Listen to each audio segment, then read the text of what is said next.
684.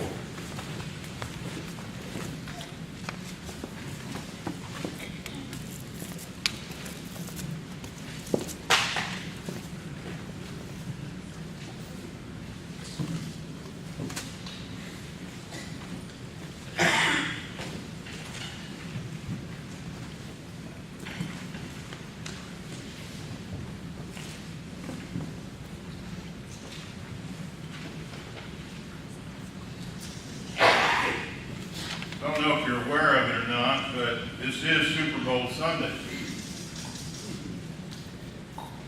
If you're not aware of that, well, I don't know what to say about that.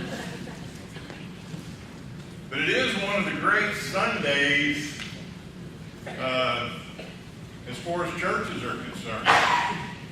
I did a little research this week and found a lot of activities centered around Super Bowl Sunday with churches.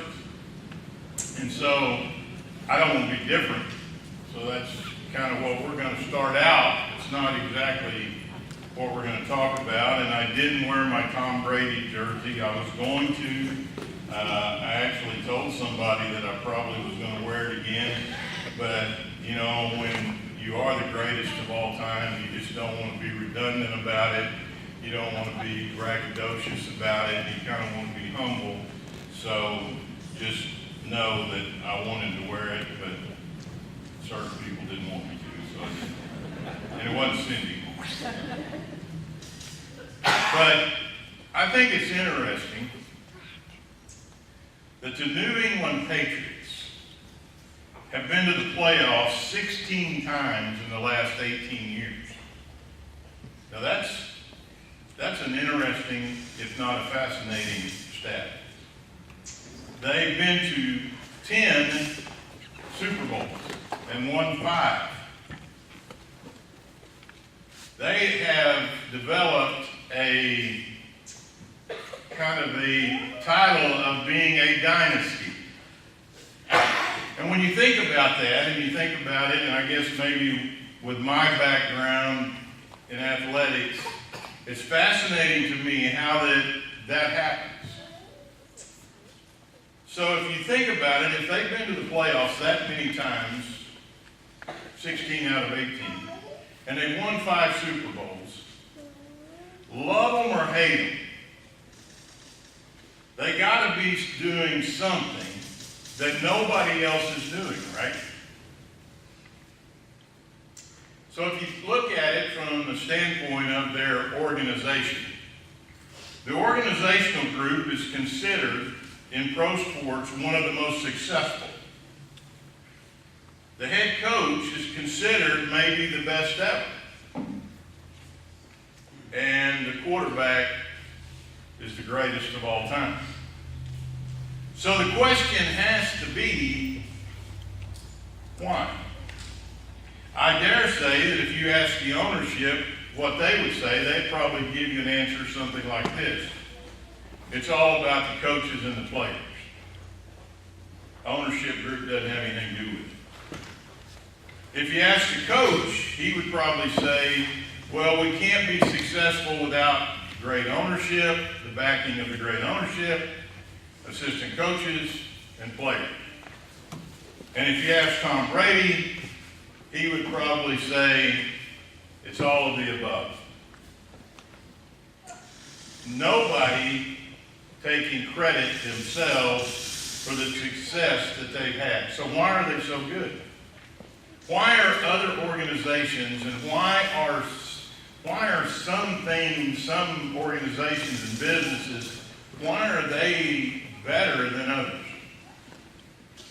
Other teams have great ownership. Other teams have great coaches, great players. But they don't have the consistency, the dynasty that the Patriots do. And they win every once in a while. So why are they successful and others aren't? Let's look at Apple computers. Or the Apple business model. Why are they successful at doing what they have done, and Dell and Gateway and Sony and all those others haven't. I think it's interesting that it's what it is. I'll give you another example. When you think of bus lines, you immediately think of Greyhound buses, which are still running up and down the road. But if you ask, why are they running up and down the road, you immediately think about what their slogan is. Leave the driving to us. So when we take a closer look and dive deep into the reason why these things, these organizations, these businesses are successful, we have to ask this question, why? I've been reading a book and I finished it and I'm starting it over and I'm looking at it from a little different standpoint. And the book is Start with the Why, and it's a book written by Simon Sinek. Start with the why. And here in a nutshell is what he determines. That the why, you have to start with why you do what you do. It's not about the how, and it's not about the what. All of these organizations, the Patriots, Apple, Greyhound buses, Southwest Airlines, all of those successful business models, they start with the why. So it got me to thinking. Instead of asking what or how, the question is why. That's what's got to be asked. And then I thought, how can that be applied to the church? How can that be applied to me? Why are we doing what we're doing in the first place?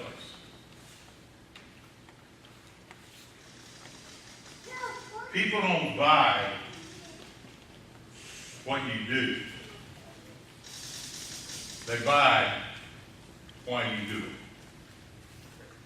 Now, if we apply this principle to the body of Christ all over the world, the church, let's ask ourselves that question. Why do we do what we do? We know what we do. Now stay with me.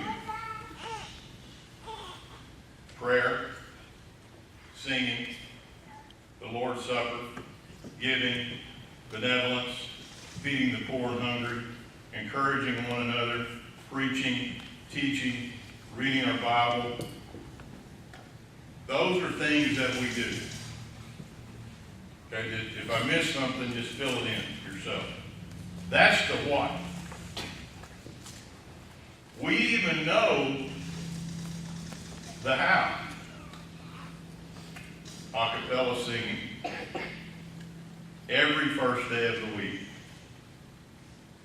Praying in Jesus' name. Giving as we have been prospered. Helping the orphans and the widows who need our help. So we know the what and the how. So what's our message? So I asked myself that question, why do I do what I do? And then I thought about the question that he asked in the book, and he states in the book, people don't buy the what and the how, they buy the why.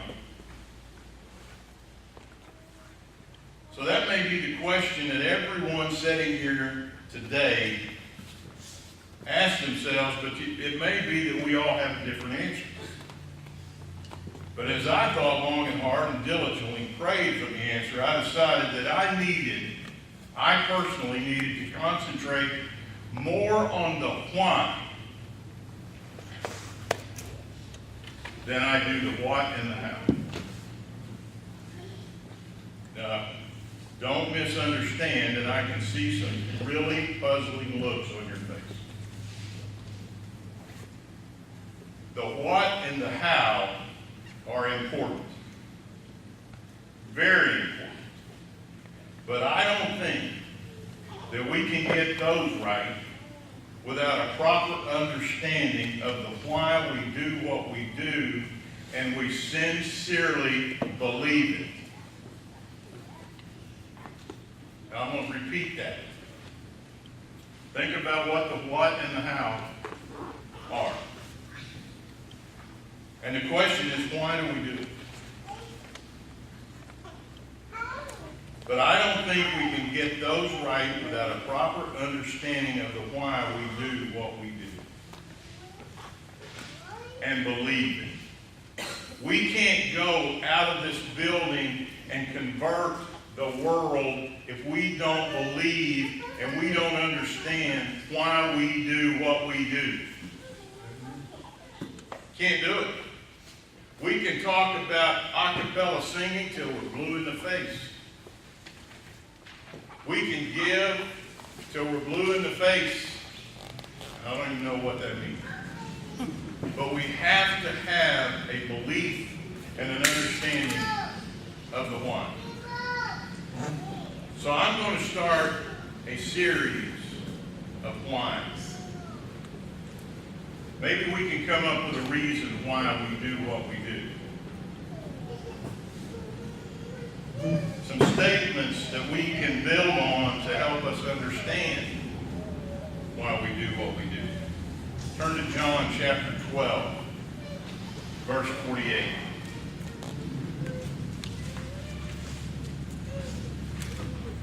John chapter 12, verse 48.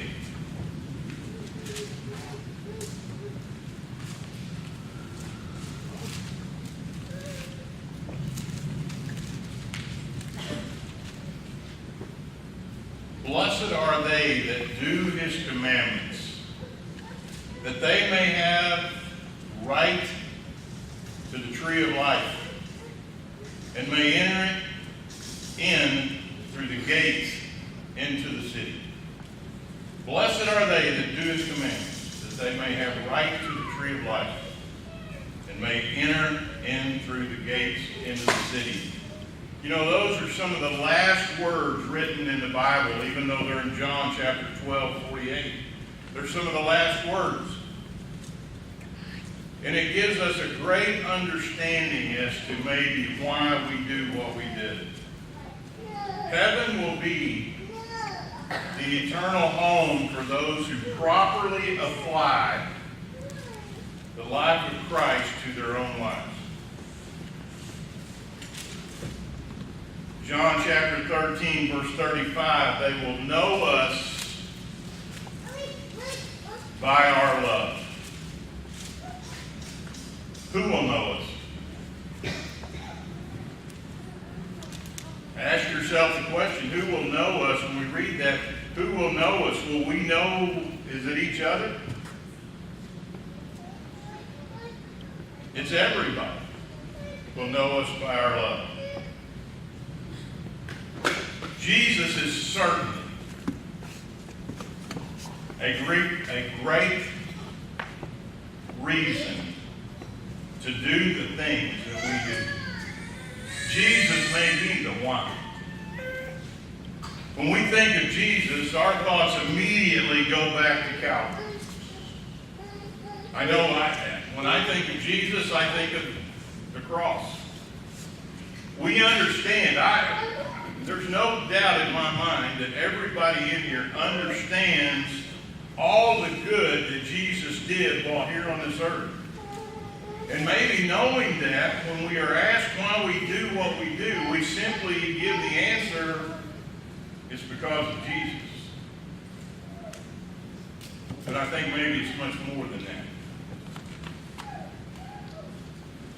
And you see, it's important that we know that because when we understand the why we do what we do, what are we doing?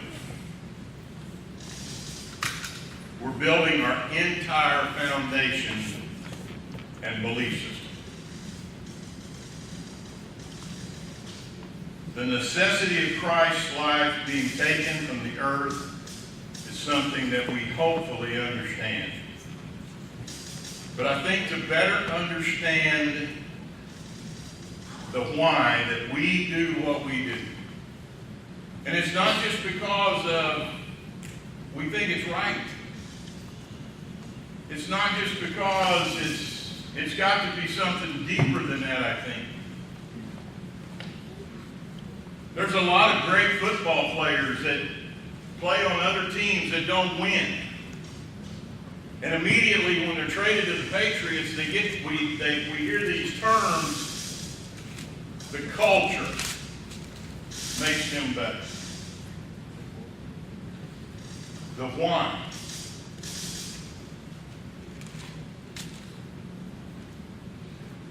So when we think about Calvary and we think about Jesus Christ and we think about why we do what we do, immediately we have to ask ourselves the question, why did Jesus Christ have to die?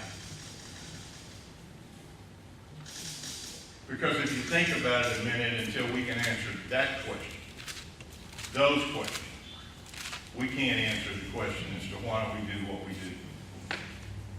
So here's my reasons why Jesus Christ had to die. Number one, because of the love of God. Romans chapter 5, verse 8.